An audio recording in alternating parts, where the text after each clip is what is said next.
Vishaka Devi, nice to see you. Okay.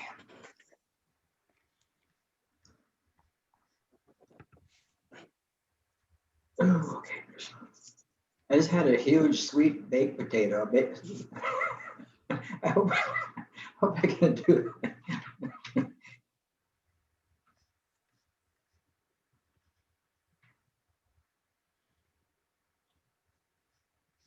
What number are we at? We did 16, 17. 18. We're on 18? Yes, Maharaj. Okay. So let us begin by me turning my phone off. Okay. Om Namo Bhagavate Vasudevaya. Om Namo Bhagavate Vasudevaya. Om Namo Bhagavate Vasudevaya. Om Agyan Tamradandasha Jananjana Shalakayam. Chakshurunmanitam Jena Tasmai Shri Guruve Namaha. Nama Om Vishnu Padaya Krishna Prestaya Bhutale. Shrimati Bhaktivedanta Swaminitya Namane. Namaste Saraswati Deve Gauravani Pacharane Nirvisesha Sunyavadi Paschatya Desha Tarine Jaya Sri Krishna Chaitanya Prabhu Nityananda Shri Advaita Gadadhar Shivasari Gaura Bhaktivinda Hare Krishna Krishna Krishna Hare Hare Hare Rama Rama Rama Hare Hare Om Namo Bhagavate Vasudevaya. Om Namo Bhagavate Vasudevaya. Om Namo Bhagavate Vasudevaya. Text number 18, correct? Yes, Maharaj. Oh, my glasses are extremely. I got sweet potato on my glasses. So we'll read this here. Text number 18. Udari sarva e vaite jnanit Vatmayava me matam ajishta sa yuktatma mam evanutpat magatim. All these devotees are undoubtedly magnanimous souls, but he who is situated in knowledge of me I consider to be just like my own, being engaged in my transcendental service, he is sure to attain me, the highest and most perfect goal.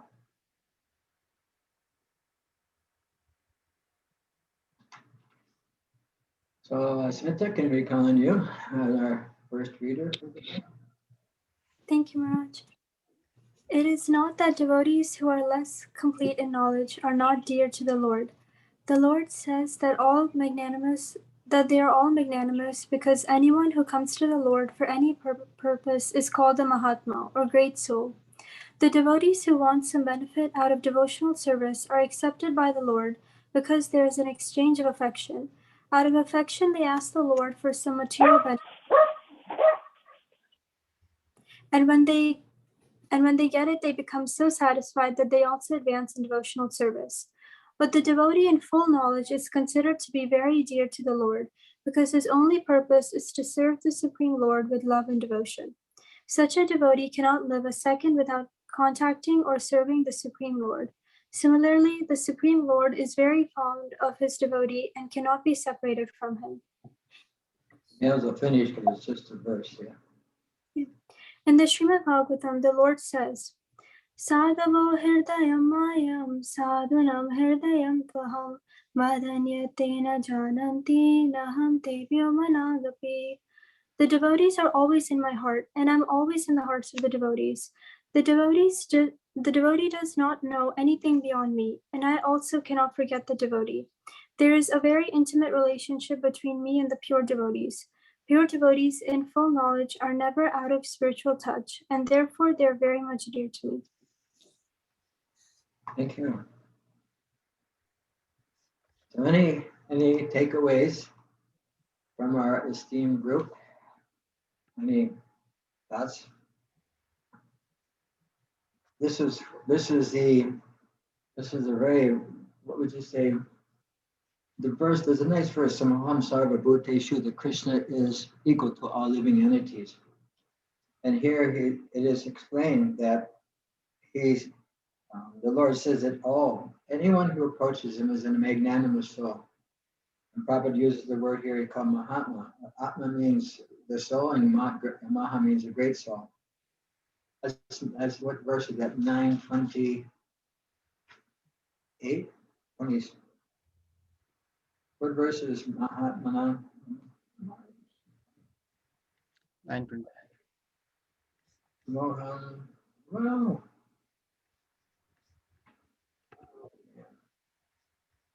Ananteshwar, help me. Mahatmanas Tamanparta. That is.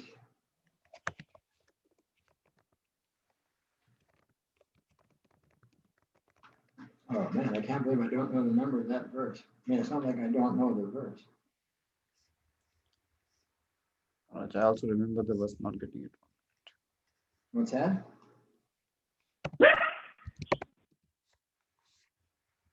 Here it is, 14. Oh, so that's 13 and 14. 9, Maharaj. 13, 14, chapter 9. For some reason, I thought it was towards the end. Mahatmanas to mam parta daivim pakritim ashrita bhajanti mam anan manaso gatva bhutadim avyam. Prita, those who are not deluded, the great souls are under the protection of divine nature, and they fully engage in my devotional service because they know me to be as a supreme personality of God, original and inexhaustible.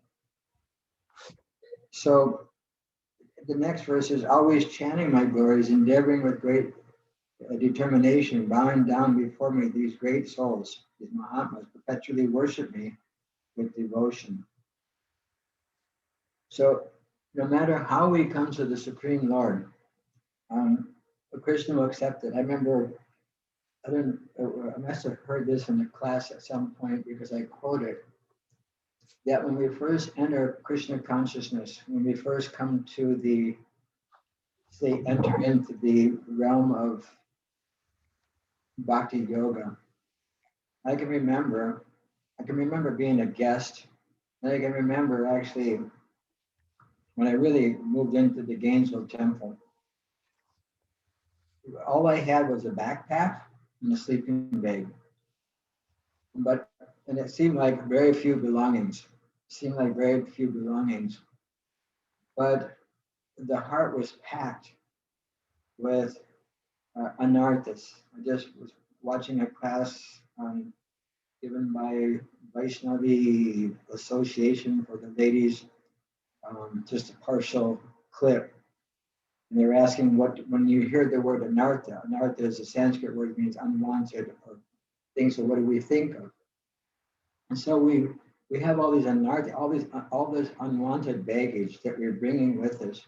And when we walk into the temple, when we offer obeisances to the spiritual master and the Srila Prabhupada, that's our first offering. The first offering is that we bow down and we say, now I am yours. Just like Krishna, what's that verse?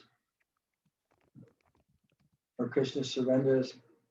Oh boy, I'm really forgetting the verses today. I'm really in trouble.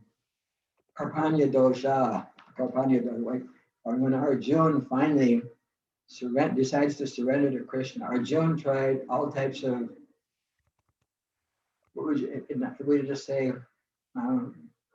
those things which he had heard from authority, that one who destroys the family dwells in hell. Why should I commit sins knowing better, even if my cousin brothers aren't aware of the results that will happen from this war? Why should I? There were so many reasons which Arjuna gave, but none of them satisfied his heart. None of them satisfied him. He couldn't find what would you say, the answers that he was looking for. So at that point, Karpanya dosha, shishite, I want to become your shishya, I want to become your disciple. And so at that point, Arjuna's heart was full of, what would you say, reservations for surrendering to Krishna.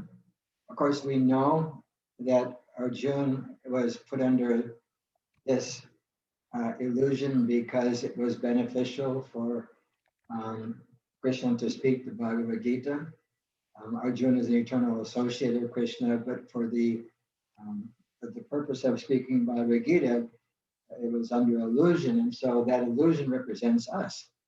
And so he is surrendered unto Krishna. He surrendered unto Krishna, and that what Krishna had to do was unlock all the confusion. Even in that purport to that verse, Kapanya Dosha, that when Arjuna surrenders to Krishna, Srila Prabhupada explains that. I'll just read it because it's very beautiful. That when it's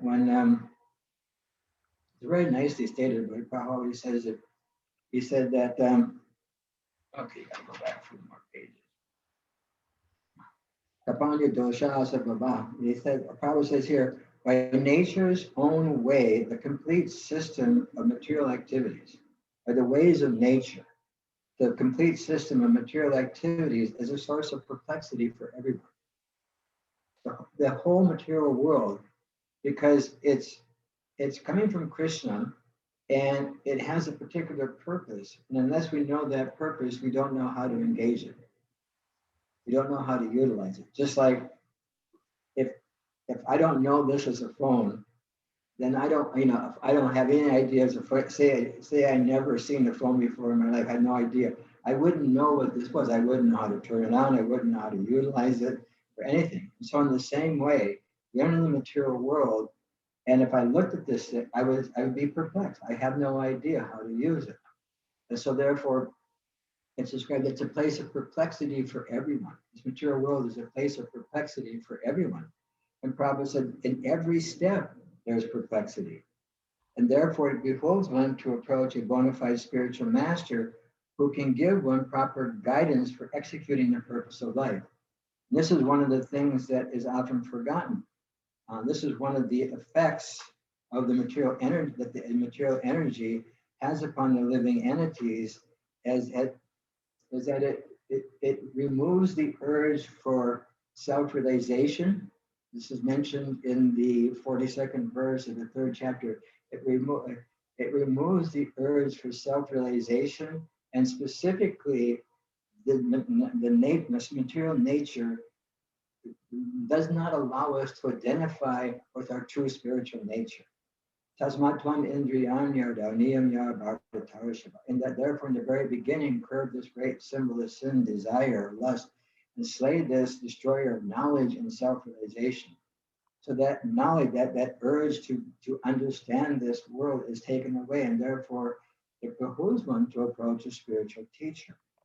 And so here Arjuna is approaching Krishna, and Krishna is removing the doubts. Krishna is removing the doubts from the heart of Arjuna. And here Krishna says that no matter who approaches me, whether one approaches me a sarva karma, what is it, with all desires, without any desires, or with a desire for liberation, any type of desire that one has, if he approaches the Supreme Lord, one can be full of material desires, or one can have no material desires, or one can have a desire, sarva, what's the third one? Full of desires, no desires, and that verse from the 2nd chapter, the 2nd canto of the Bhagavad Sarva. Anyway, I'll think of it in a second. So many verses I'm forgetting today. It's amazing. So it doesn't matter what one's position is, they approach the Supreme Lord. We approach the Supreme Lord. And this is also emphasized in the end of the 18th chapter, when we get like verse 42, where Krishna describes Brahmins, Kshatriyas, Vaishyas, Sudras. These are 4 divisions of occupational duties. And occupational duties represent our natures, our natures. And whatever our nature is, we can use that in the service of the Supreme Lord. So this is the magnanimous nature, because anyone who comes to the Supreme Lord for any reason, for any want, or even without want, just to serve. Of course, Krishna says, or it's explained here, that those who want to come just to serve, they're better. They're not that they're better, they've just transversed the path long enough to come to the point where they say, okay, I don't need anything for myself. I just want something for Krishna. All of them are devotees. In fact, when I first joined the Hare Krishna movement, people were telling, when devotees preach to other, newcomers, they were always tell you every single living entity, from the microbe down to up to Lord Brahma, are all devotees of Krishna. Just that some of them realize it and decide to surrender, and some of them don't realize it and they don't. These two things are there. So some takeaways from the group. Yes, Shri Manjari. Thank you, Maharaj. I was just thinking this one set of words sticks out to me: exchange of affection, and it makes me think how I work in a very small school, and I see my students for years before they get to me, through the hallways, and I don't really know them or have a connection with them until they're in front of me, and we have this exchange of affection. So it's almost like the highway opens up between us. And I feel like with Krishna, it's the same thing. Until I have some exchange of affection through devotional service or relationships with the devotees, that doesn't open up in my heart yet. So does that make sense? Yeah, nice. Very nice. And you can see, as one surrenders unto Krishna, Krishna rewards accordingly. And so if one surrenders unto Krishna, or even for material substance, just for, and they feel that Krishna is providing stuff for me. There's that reciprocation that you're talking about, that exchange of affection of Krishna. And when we actually realize how Krishna is actually providing everything for us at every moment. Just like, I think we talked about this a few weeks ago, that because there's ether, and Krishna, when we are in a pole and low value, come on, Buddha, that earth, water, fire, air, ether, mind, intelligence, and false ego, these 8 separated energies, these are the material energy elements. And so without ether, we can't hear each other. So the fact that we're hearing each other is Krishna's mercy on us. The fact that we're seeing each other even virtually, because without fire, we cannot see. Without earth, we cannot smell. Without water, we cannot taste. Without air, we have no touch. I think we went over this in a class a few weeks ago, and how when one advances in Krishna consciousness, particularly in spiritual understanding, they can feel embraced by Krishna at every moment, just by sound vibration. Even if it's, they had like a little band out here the other night. Good thing these are really good solid doors. I couldn't hear it when I closed the door. But just that sound vibration that the people are trying to enjoy, it's actually coming from Krishna. That ability is actually coming from Krishna. And it's an exchange. Because if we really want to enjoy sense gratification, Krishna makes it so we can hear mundane sound vibration. So we can see mundane things. We can taste mundane things. We can smell mundane things. Those things which aren't connected, they're disconnected from Krishna being utilized in the service of Krishna. That's all they are. They're disconnected from Krishna by not being utilized for Krishna. Because everything is ultimately connected to Krishna. Some more takeaways. Yeah, Nanteshwar Prabhu. Maharaj, in this purport, Prabhupada says the devotees who want some benefit out of devotional service are accepted by the Lord because there is an exchange of affection. So in one way, it's okay to reach out to Krishna if there is some desire. Yeah, Prabhupada has mentioned that. If you're gonna, he would give often. Sometimes he would give the example that in the communist country, especially the former Soviet bloc, they would say, "Go to your church and pray for bread. Or give us our Father who art in heaven. Please give us our daily bread." Whatever. I can't remember the prayer now. So he said, "Pray and see what happens." And then they say, "Now ask us," and then they would give them bread. Right? And so the idea is, it's not that, but the thing is that I would always say they cannot produce the bread on their own without the fire to make the heat, to cook the bread, without the bricks to make the bread, the oven to do it, without the wheat, without the earth to grow the wheat, without the seeds to grow it, without the sunshine, without the water. That he really gets strong with that one particular point. And so it's like it's a beginning. It's a beginning. It's a beginning point. That let me depend on God. Let me depend on God. And Prabhupada sometimes would mention it, is that he'd say if even in undeveloped cultures, they see the sun come up, they understand there's something greater than them. And they respect that. They're making advancement. And so, it's so, when you really start to break it down and see how compassionate Krishna is, giving us credit, just like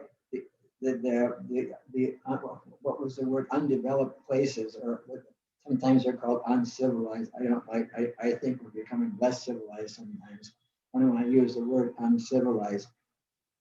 But you see, like in the desert or in the forest or the jungles or something, you have like tribes or you have these people, but they respect nature. They see the great spirit in the sky, like the Native Americans or the people that they see the sun come up, and they respect something greater than them. That's the beginning. That's a beginning. And so wherever we can begin from, it's wonderful. Wherever we can begin from, it's wonderful. Some more takeaways or reflections, whatever we call them, we keep giving them their names. I was just pondering, Maharaj, because we always say the ultimate goal of life is to go back to Godhead, but it's not just to go back to Godhead. In this Srimad Bhagavatam quote or sloka, where the devotees are always in my heart, I kind of felt like this is the ultimate goal. The devotees not know anything else beyond Krishna. And also Krishna cannot forget the devotee, that intimate relationship, that should be the aim, not just go back, but actually build that intimate relationship. So it just kind of, I felt like this is it. This is your goal. It reflects off what Sri Rupa Manjari said also. Right. That exchange of affection. When the devotee has full love for Krishna, then Krishna has full love for the devotee. And in that situation, because it's not what would you say, colored by any material.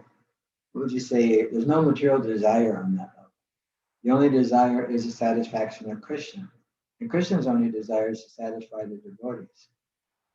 And so it works very reciprocally, very reciprocally. And it's nice. Like the last time, pure devotees in full knowledge are never out of spiritual touch. They're never out. They're never out of spiritual touch, and therefore they are very much dear to me. When we actually can really connect things, when we can actually connect the dots, dot to dot. I used to like to do this when I was a kid in school. I will, follow the numbers, and it turns out to be a picture. And so in the same way, when we follow the dots of the scriptures, all of a sudden we get this beautiful little bull boy playing a flute, tending the cows, playing with his boyfriends and girlfriends, serving his mother and father in the forest of Braj. That little dot to dot thing, the Vedic literature, that knowledge connects us to something so great and so amazing that we would never want to leave. We would never want to disconnect from that association. Something else. Guru Maharaj, I have a question, Yes. or actually a thought. So I think we need to always remember that this is in the middle or just before the biggest battle in recorded history, where the blood is going to be so enormous that elephants are going to float, where across the very way, Krishna's army, his army, are actually poised to do battle, so-called, against him. And I think that these words are an affirmation just as much to Arjuna as they are to his army. because it is, I mean, there is such love and such devotion here, but it is juxtaposed to what's about to happen. Yes, yes. Because anyway, as you must, I'm assuming you know, anyone and everyone on the battlefield of Kurukshetra, because they died in the presence of Krishna, they all attained liberation. You know, it wasn't like the people on the opposing side didn't get the, you know, these guys got it and these guys didn't. No, everyone and anyone who was participating in that, because it was, you know, it was the plan of Krishna. So Krishna, if the earth is being overburdened, and Krishna's plan is to reduce that the overburdened world, then participants are necessary, and as they participate, Krishna rewards them. Krishna, you know, I mean, look at Putana. Putana was vicious, and I'm sure you all know Putana. Putana was a demoness, I guess you could say demoness, and her goal, friends with Kamsa, her goal was to kill Krishna. So she smeared a very, can you say, toxic poison on her bread, because she smeared this, the heaviest poison you could possibly find on her breast, thinking that because these demons, they can take any types of shapes or forms that they want. She took the form of a very, very beautiful woman. If someone is very beautiful, they can turn the heads of both males and females. They can, if someone, whether it's male or female, they can turn the heads. And when Putana did assume that very, very beautiful form, everybody let her just go where she wanted to go, because she thought, oh, this must be a devotee of Krishna. But her whole purpose in her heart was to poison Krishna. But when there's all kinds of commentaries on this, where Krishna closed his eyes and Krishna did this and Krishna did that. But Krishna actually accepted her as his mother, because she came to breastfeed him in one sense, although the main purpose was to poison him. So he only took the good, and she got the same liberation as parental Vatsalya liberation, even though she was going to kill Krishna. At least that's my understanding from what I read over the years. That Putana, got that same benediction. So you can see how Krishna, really grades on a curve. We have three or four teachers here. Krishna grades on a curve here, and if you get so many right, you get double credit for the right and half wrong for the wrongs and stuff like that. So it's a wonderful situation when you really think of it. Some more takeaways. Both Ananteshwar Prabhu really likes the takeaways. So everyone please participate in the takeaways and make. Oops, I shouldn't have embarrassed Ananteshwar. I actually like it too, and I think it's good for everyone to get a chance to express what they get from the verse, because maybe we can utilize, hopefully we can utilize it in our daily application of our practices of Bhakti Yoga. But what a beautiful Bhagavatam verse, huh? Beautiful Bhagavatam verse. Let me see what chapter that is. Just real quick while we do this. Take me 1 second. The phone is the source of all knowledge. So it's Canto 9, Chapter 4. Ambarish Maharaj is offended by Dhruva Maharaj. It's a famous story where Dhruva, Durvasa, not Dhruva, Durvasa Muni offended Maharaj Ambarish. And it's an expression of the Lord glorifying. And let's just see text number 68. Yeah, it's getting close to the end of the chapter. There's only about 4 or 5 more verses where the Lord Krishna is glorifying the qualities or the aspects of the devotee, so that Durvasa Muni clearly understands because we can see in this story how amazing it is, because and how dear the Vaishnavas are. I was just reading it today in the Bhagavad. I think it's on my WhatsApp for today. I was just reading that the expansion of transcendental knowledge comes through the different incarnations of the Lord and through the different devotees of the Lord. They expand this transcendental knowledge and the ability to overcome the material world. And so Durvasa Muni, although he was a mystic, and he had great powers. He plucked one, I think, did he pluck one hair or something when he got mad? He made this monster, beast, or whatever you want to call it, appear. He made some curse, and this big thing came out. The Sudarshan Chakra immediately appeared and took care of the demon, and started chasing Durvasa Muni, and Durvasa Muni went everywhere. He went everywhere. Went to Brahma. He went to Shiva. He even ended up. He was able to even go to Vaikuntha. Entered Vaikuntha and asked Vishnu to please protect me from this Sudarshan Chakra. And Vishnu says, if you offend a devotee, I can't protect you. If you insult a Vaishnava, I cannot protect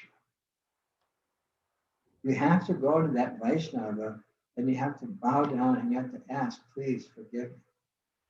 And automatically, the Vaishnava feels as if they hadn't been offended, that they are the offenders. This was the case of Ambarish. No, I offended you. Please, no, get up. Because Ambarish had followed Ekadasi for what I think it was like a whole year. He hadn't drank or ate anything, and so there's like a titi. There's a specific time you're supposed to break the fast, and the time was approaching. But Durvasa Muni had come with he has like 10,000 disciples, and he travels with, and they're always hungry, and so he said, we'll go take bath, and then we'll come back and honor prasadam. So as Ambarish's guest, the culture is you're not supposed to eat before the guest eats. So he didn't know what to do. The time to break the fast came, and the rule is you have to break the fast, and the rule is you can't eat until the guests get there. So how do you follow the rule? So he took guidance from the Brahmins, and the Brahmins said, just take a sip of water, because water is fasting and not fasting. But Durvasa Muni took it as a great offense. Then Ambarish, when he returns, said, no, I drank the water. It was my fault, my bad. And this is the mentality of a Vaishnava. Because there's different categories. I'm kind of like deviating from the verse here a little bit. But there's different categories. There's Kanishta Adhikari, Majjhima Adhikari, and Uttama Adhikari. And the Kanishta Adhikari only sees the Lord in the deity, and he serves the deity. But he has very much difficulty serving the Vaishnavas, or has problems associating with the Vaishnavas, and therefore he doesn't see the Lord in that service. But the Majjhima Adhikari makes friends with devotees. He searches out shelter of advanced devotees, and he shares whatever knowledge he has with those who are beginners. And the Uttama Adhikari sees everyone as more advanced, and he's so transcendently situated. He just sees everything in connection with Krishna, and everyone doing more service than anyone. And so we want to at least come to the platform where we, one of the things that Prabhupada mentions a lot in the lecture is that, because when I'm listening to a lot of the lectures lately, they've been in India, and he always was saying, we don't think American Vaishnava, we don't think African Vaishnava, we don't think male or female or this Vaishnava or that Vaishnava. He said Vaishnava is Vaishnava. There's no bodily distinction. There's nothing. And he said we cannot offend any Vaishnava. We cannot offend any Vaishnava. We have to be very, very careful, and especially as we deal within our own ISKCON society. I've mentioned this to this group before, and I just spoke to Amrinda today. He's a very wonderful devotee. He was with Prabhupada in Vrindavan in 1976 during the festival, and Prabhupada was speaking to a group of devotees. And he says, I know you're not used to living like this. Of course, India was living like that in India. I mean, it was like, there wasn't even bottled water back in 1976. So everyone had Delhi belly or Bombay belly or whatever you want to call it. Everyone was sick and struggling. But even in the Western countries, we're not so used to this type of living facility that we did in the beginning of ISKCON. And I came in the mid 70s. I didn't even come in the beginning. And he said, but no matter how intolerable this becomes, please tolerate whatever it may be to spread the mission of Lord Chaitanya far and wide throughout the whole world. And so when we develop this sense of tolerance, in approaching the Vaishnavas, we develop this type of tolerance. I was having a little texting discussion. I don't even know if you can call it discussion. And I was explaining to one Vaishnava how, when approaching another Vaishnava, and this is a common, like would you say, I guess of some kind of modern, way of approaching people. We don't understand what that person that we're approaching has gone through that day. We don't know what they've gone through that week. We don't know what they've been through in their last lifetime to have the particular, what's that word, idiosyncrasy, their particular makeup for this type lifetime, how they function, how they react, how they act, how they react, how they struggle with their six senses, which include the mind. We have no idea how they're doing that, and so if we have a little bit of knowledge, then we should approach it. Just like Arjuna said, I know it's sinful to kill all these people, but the Kauravas don't. So why should I act in sinful? In the same way, if I can just own my own, what would you say, situation in this world, for better or for worse, whatever it may be, better or for worse, whatever this may be, and have the gratitude that I have an understanding that Krishna and the spiritual master has given me, and utilize that empathy and that compassion and that knowledge when I'm dealing with other people, especially other Vaishnavas, not just Vaishnavas, but everyone, and especially, I'll say again, especially Vaishnavas, because there's no one more dear to Krishna than one who has approached him. For one, there's no one more dear to me than he.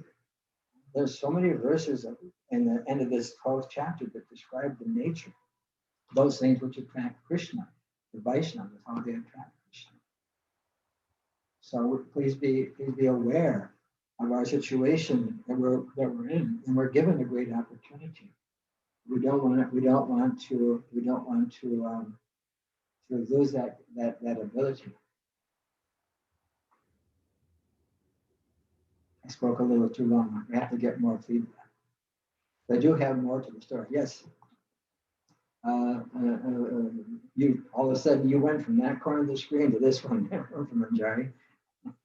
So Mara, when you were speaking, I was thinking about how we know in our mind that we shouldn't take offense, right? But what happens in our heart is different than what we know in our mind. So how to reconcile that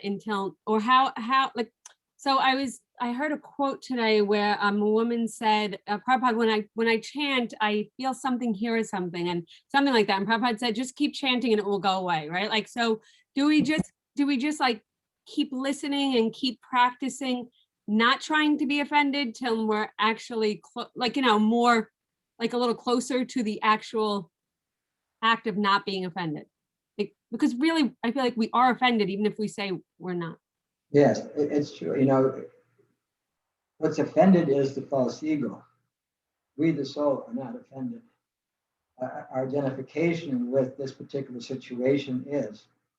And there's ways to, and that one way is to just say Hare Krishna. Another way is, just like I was discussing with another Vaishnava, and he was struggling. oops, I just said his, now you know the gender. Anyway, I usually keep it gender neutral. And I usually say they, that way it's like a neutral general, gender neutral. I said it backwards. And I always laugh at how I mix up things, so at least I can laugh at it. So I just explained to him that you have to learn, you have to learn how to approach it. If you feel some disturbance in the heart, there's a way to express that to another person that may not offend that person. There's a way to express that. And so I had him talk to another person that, I gave him guidance to get guidance from another person and build up his own self, what would you say, his own ability to deal with these things on his own, because it was very difficult for him to deal with these things on his own.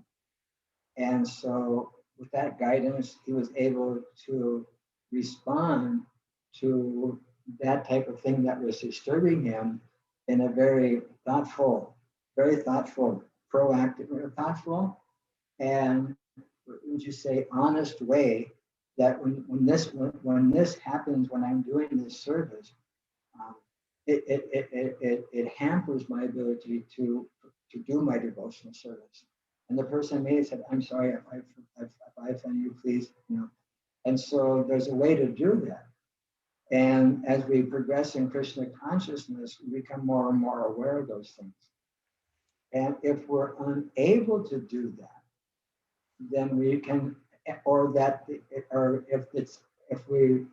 if we have tried that and the particular situation or the particular person doesn't respond in a way which helps them also, or helps you, or helps them, then we just say, okay, Krishna, this is my modes of material nature reacting to this person's modes of material nature. It's a material platform, has nothing to do with me as a spirit soul. And we're not going to say suck it up or something like that. We're just going to say, armed with knowledge, don't fight. Krishna says, armed with knowledge, armed with fight. So, but armed with yoga. So in this way, we're armed with this type of knowledge. We'll just say, and I've told you this story before. Like when I was teaching the ashram, and the boys are coming, Mars, he did this, he did that. I said, I tell you what, it's not right. We'll deal with it. And if you remember, when you're 40 years old, I'll give you $100. We're getting close to 40 now.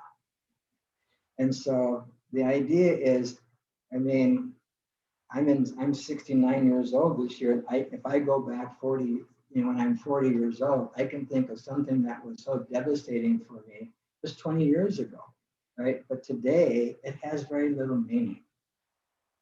So in the same way, I can approach, I even just explained this to a 12-year-old young man. I said, do you ever remember something that happened to you when you were 6 that doesn't bother you anymore? And he goes, no. I said, see, it doesn't bother you anymore.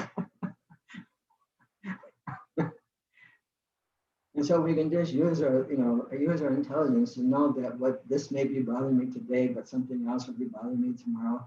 And I need to learn to progress, progress over this. Thank you, Maharaj. Also, when you said about understanding the perspective or the experiences, not only in this lifetime, but in past, what other people have been through, like that really sounded an alarm for me with that, with that notion also. And when I say we, I mean me. I'm sorry. I don't want to say that when I make a statement like that, I don't want to say that everybody else has the same problem as I do. Yeah. No, it's good. We have such a wonderful philosophy. And one of the things I experience in Krishna consciousness is that, when you boil the milk, you really got to stir it, especially when you got the milk on really high, you got to stir it real fast. And I think the devotees are burning up a lot of karma really quick by the devotional service, and the heat's really, I experience it. Like if you go to Vrindavan, or if you go to the holy place, especially like Vrindavan, although it's so enchanting, the intensity of the purification there is like, it's like 220 volts at 110 volt. Like, like it burned out my tape player one time. I plugged my tape player into what I thought was a current reducer, but it was just a current stabilizer. And the 220 current popped my tape player, 4 years ago. And so when we're in the atmosphere of other Vaishnavas who are being challenged by their previous activities and wanting to shed that, we really want. I mean, you can't be a devotee if you don't want to shed it. But it's not easy to shed your skin. It's really not easy. I mean, and some days it itches, some days it burns, some days it, and jai. What else can we say besides thank you, Prabhupada? We're burning it up really quick. But and I've mentioned this to this group before, is that when I got my first initiation, Prabhupada wasn't there. Satsrup Mars was there in Atlanta. Most people in the bio says Gainesville, but we had gone to Atlanta for Ranthayatra. And Satsrup Mars did the fire yajna, and he said, nobody can leave Krishna consciousness once they come to Krishna consciousness. And we see that no matter how hard you try, some people may move a little bit out to the outside, but you can't leave. But he said, if you become offensive, then Krishna may kick you. And so always be careful of offense, because if we cross the line too much, Krishna may make an arrangement where we have to, let's just leave it like that and keep it polite, And it's not that anyone and everyone that left Krishna consciousness did so by offense. It's also, there's other facts. I won't go into all the different aspects of it, but there's different details to it, and the devil's always in the details. The devil's in the details. Some more takeaways. Let's see what time is it. It's 8:22. Nanteshwar, you have your hand up, Prabhu? Yes, Maharaj. It just like as you were saying about the situations in the purification process which happens in Vrindavan. Mm. So I remember during my early days of Krishna consciousness, like we were young youths. We went to, this was my first yatra in Vrindavan. And then like it was November month, cold water. Yeah. And we were like all youngsters, like, we were told to bathe in that. And since this was my first time, I said, oh my gosh, this is too cold. And next to me was like one of the senior, not senior, but he was a bit older to me in devotional service. He was there 3 years back. He said, Prabhu, if you want to advance in Krishna consciousness, you should do this. Don't forget, in New Vrindavan, devotees used to bathe with ice. I said, oh. Break the ice and pour the bucket down. Yeah. Break the ice and pour the bucket. Yeah, I remember like 1976 or 77, we had hot water in our showers because like a dorm type shower. And we saw steam coming out of one of the stalls. So we just went over to the hot water heater and turned it off. And so all of a sudden the cold water came out of the water. You can't do that. So fanatical, But I'm sure Ayurvedically cold showers are good for you. Otherwise, that wouldn't be there, right? In Hare Krishna, we follow all Ayurvedic principles.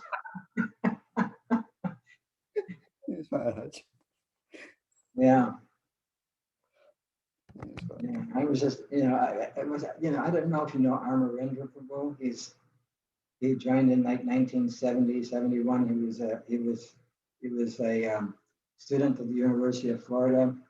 And he ended up being the temple president. He started Krishna Lunch in Gainesville, and we were talking today for like 2 hours, just reminiscing of the old days in Gainesville. And he was saying that now there's like 500-600 families in Alachua, and they see a beautiful tree bearing fruits, and they're enjoying the fruits of the tree. They don't know how much energy the roots had like he told me if it was, he said, Mars, it wasn't for you, Krishna, nothing would have happened. He's like glorifying me because next week, or let's see, on Thursday is the 50th anniversary of Srila Prabhupada coming to Gainesville. Prabhupada went to Gainesville in 1971. And so we were just talking, how I went to jail and stayed in jail for 5 days for, as a devotee. We were in for 7 to 15 years. We had heavy charges, aggravated battery with intent to kill with a moving vehicle, because somebody tried to beat me up and I drove the van away and they got in front, so they said I tried to kill them. And just all the stories and how every time the devotees were protected and how much advancement we made. I'm sitting in jail with one of my friends. I could have gone to the state penitentiary for distributing Prabhupada's book for 7 to 15 years. State penitentiary is not a nice place in Florida. I don't know if it's a nice place anywhere. We were just sitting in a room.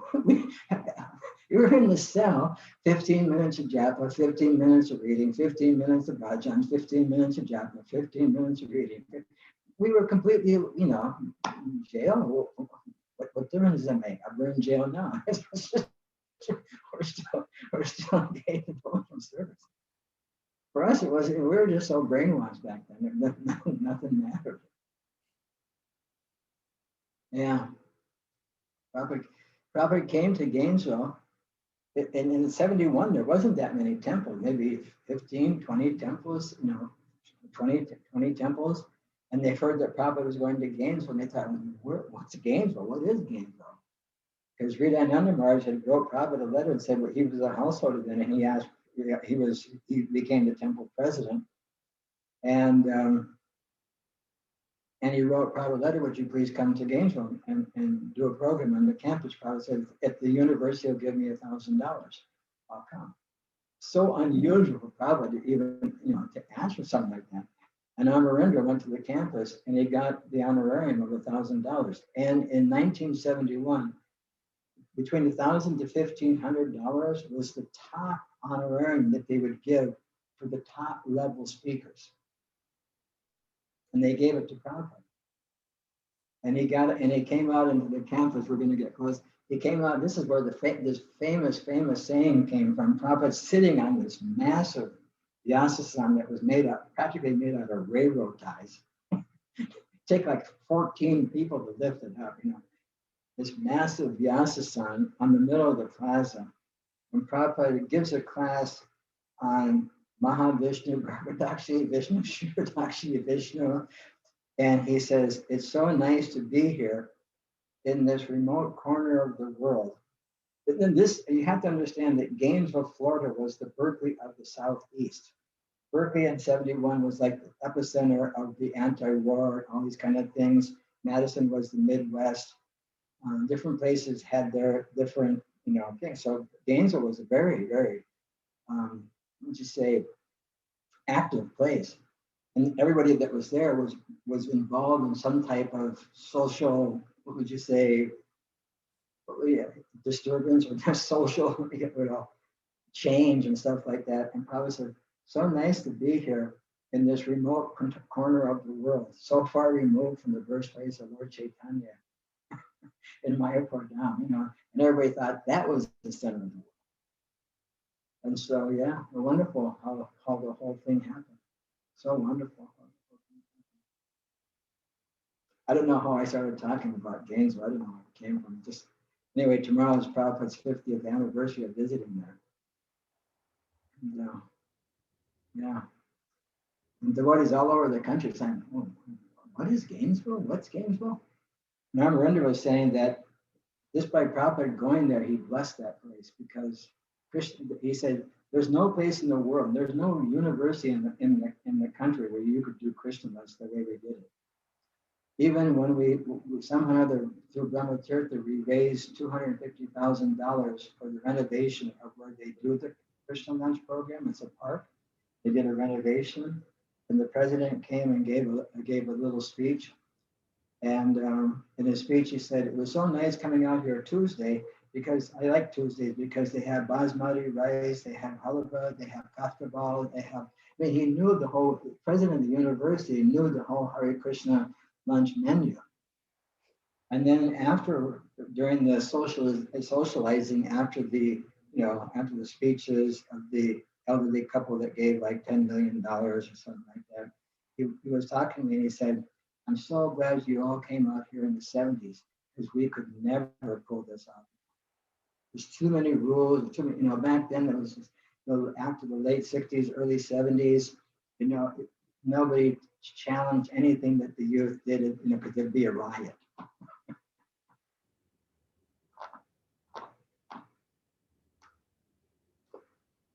Anyway, I think we've gone, we're like 2 minutes, we're just a little fast. So we got like 2 minutes, according to my computer.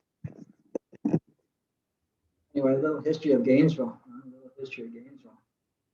My runner was saying that it's nice to be there because he went back after being a lawyer in Los Angeles, dealing with all the BBT cases, all the lawsuits that happened to ISKCON. He's a lawyer. After 1978, 79, he went back to law school and got his law degree. Got a lawyer for ISKCON, doing First Amendment right stuff, basically.